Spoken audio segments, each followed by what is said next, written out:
What's good, YouTube? So this video was for Eyes and Ears Tactical.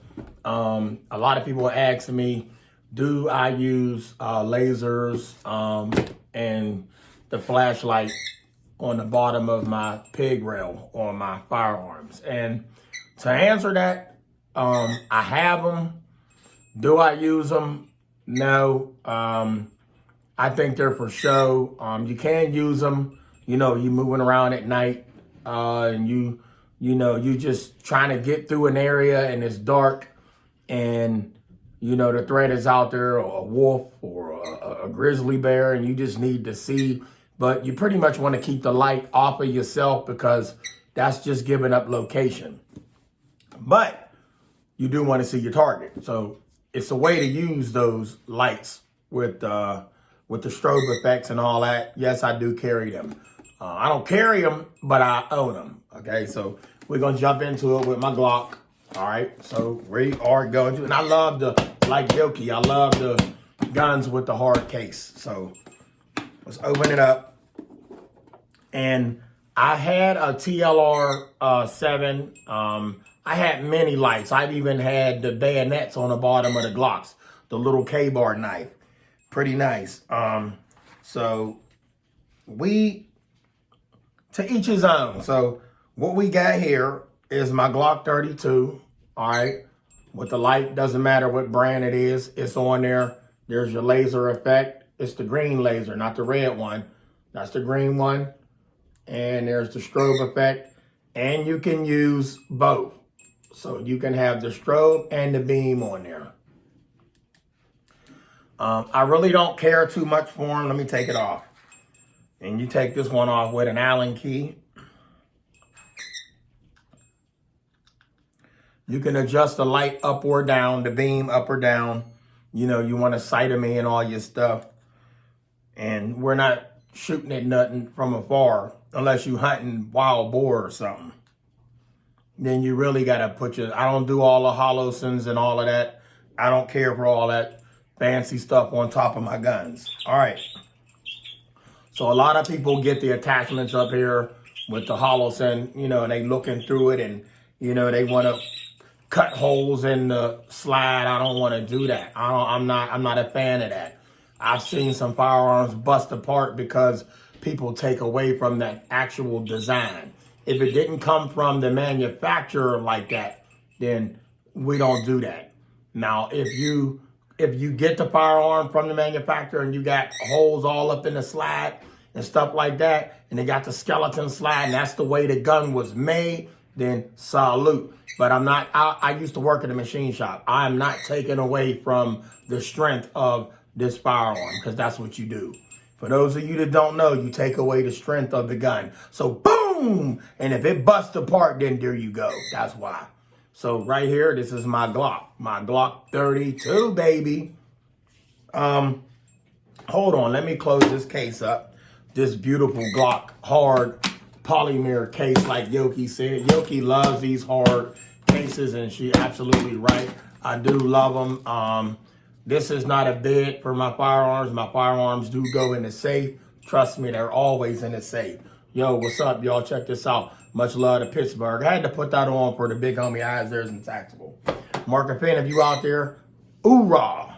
Not only that, I ain't even got a cup, so I can't say mouse. But you did throw Garfield all around the room. YouTube, this video is safe. That's why you're seeing it now. This right here is the Smith & Wesson M&P M20 chambered in 40. This one here is clean, y'all. She is really clean. Now, I can add the sights up on this. I'm not going to add no Holosuns on this. I refuse. This one here, you get the conversion barrel, and you can bang a 357 round out of here. Now, I have shot a 357 round out of here without the conversion barrel, but the bad part about that is it won't eject the round. So you can throw a round out, it just won't eject it. So the ejector won't pull it out of here. So you do need the conversion barrel for that. So here we go. Two of these nice babies here. You already know which one I'm running with.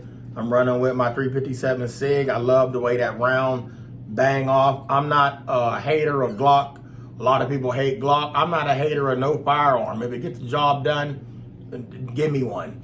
That's all I'm saying. So to anybody out there that want to talk trash on people's guns, and I didn't make the gun, I bought the gun. Y'all don't make the guns, you buy the guns. You ain't a machine shop. You could send them and tell them, look, I'm gonna pay extra. I want you to do this and do that to it. You still didn't make the gun. You tweaked it up and gave it, you still didn't make it. You could put a new trigger in it, you still didn't make it. All right? I'm not a hater of no firearm, I love them all. I love all guns. Just being real. So, but these two right here, these are compact, not subcompact, they're not full size. I do not like full size guns. They're too long. I love them compact and subcompact. I can roll with them. I love them. They real handy. All right, like this right here, this is really handy. Mark safe, unsafe, safe, unsafe. This right here, y'all, I love the serrations it got here on the side. See how they stagger on the tilt? But then you got the serrations here as well. And let me tell y'all something. All y'all YouTubers out there, be safe. I don't want to see none of y'all hurt. Please stop racking y'all firearms like this. I don't care if they put the serrations up there. Now, if you're in an emergency situation, you at war, you overseas, you battling, and you on the front line, and things got to be done, and then they even get to the point where you want to rack it like this with the back of the sight. If you got some iron sights and you want to boom boom on the back of your boot, or you want to on your utility belt or on a wall and get that round out, by all means, whatever it takes. But I mean, for show and in y'all videos, please stop bringing y'all hands back over here like this, racking them guns. And all of y'all over here with y'all guns and y'all doing this, y'all racking y'all guns like that, stop cross-arm racking y'all guns. Please stop cross-arming y'all guns. I see a lot of y'all hold the gun up like this, all right? Then y'all reach back up over here and you'll rack it like this. You'll reach over here and you'll rack it. No. That's a right-hand gun. Rack it with the right hand. You hear me? That is a right hand rack. Whack. Hold it with the left hand. Pull that charging handle back. Boom, it's ready to go. And I'm just messing with y'all. To each his own. You can rack your gun the way you want. Don't fall too deep into what I just said. I ain't hating on none of y'all. I love all y'all. But back to the firearms. This right here, chambered in 40. What I love about this is the fact that you could change the back straps.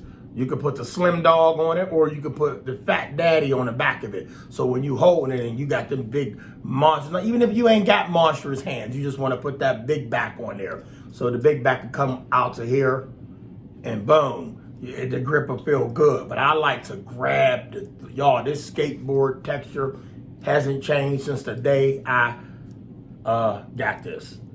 But this here, you can't go wrong with Smith & Wesson. You definitely can't go wrong with Glock. Why is that? Because you're law enforcement, you're military, you're special, you get the point. They all carry the Glock. I told y'all, I made up something one day when I was talking about the guns. I said, I wrote Glock, and under each letter, I said what it meant. And so let me think if I can remember what it said. I called it, Glock stood for Government Leaders of Contract Killers. That was what I said. Government Leaders of Contract Killers. Yeah, y'all like that. Yeah, I made that up. Government Leaders of Contract Killers, that's what Glock stand for. That's not what their Glock stand for, but that's what Glock stood for me back in the day. Since I found out about Glock, I wrote it down like, Glock, what does it mean? Government Leaders of Contract Killers. It just came to mind and I said that. But this right here, this and this, can't go wrong with them. Beautiful babies. Beautiful babies. This one, maybe. This one, maybe. Which one of these fires the best? Well, it all depends on you. A lot of people don't like the Glock trigger. I love the Glock trigger. Smith & Wesson trigger, it feels comfortable in hand when you got your finger on the trigger, that curve, your hand fits in that groove of that trigger. And the Glock, I just know that it's gonna pop.